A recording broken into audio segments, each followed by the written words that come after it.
dans les soucis. Durant votre parcours universitaire, jusqu'à ce que vous obteniez votre doctorat ou votre diplôme de doctorat, quelle activité avez-vous à faire en dehors de l'université? Est-ce que vous avez eu à faire certaines activités et vous pouvez nous en parler un peu? Ok, merci beaucoup.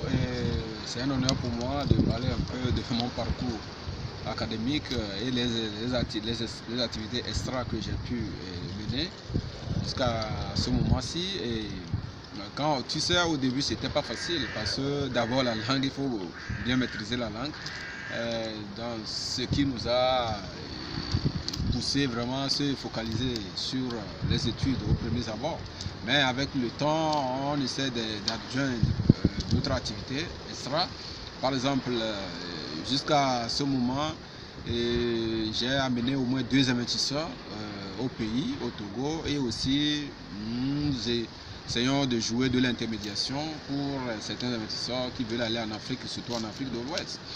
Et surtout, je voudrais me concentrer sur mes recherches, ce que j'ai fait à l'université. Parce que j'ai 2 ans, j'ai fait les cours. Après les 2 ans, je me suis basé sur les recherches. J'ai publié pas mal de 8 articles dans les revues internationales. Et mon premier article fut les difficultés de financement des PME et PMI dans l'espace Union monétaire ouest-africaine. Et vraiment, c'était vraiment un grand succès.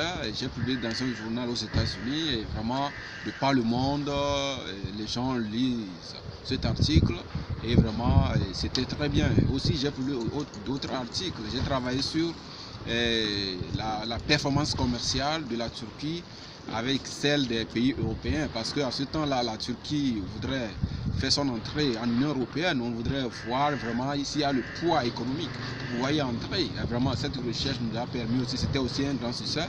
Et la Turquie, vu ses performances économiques et vu sa jeunesse, sa population, jouera un grand rôle quand il va rentrer dans l'Union européenne. Aussi, j'ai publié certains articles concernant la faillite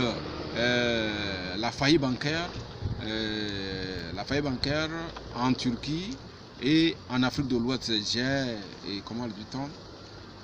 J'ai fait une comparaison entre les deux secteurs bancaires.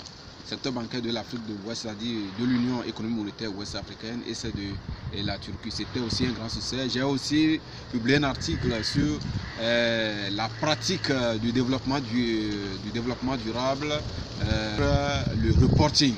Donc, c'était aussi un succès. J'ai publié aussi un article sur l'inclusion financière en Afrique de l'Ouest et aussi un autre article sur la mesure de l'inclusion financière en Afrique et dans les 4 autres groupes du monde.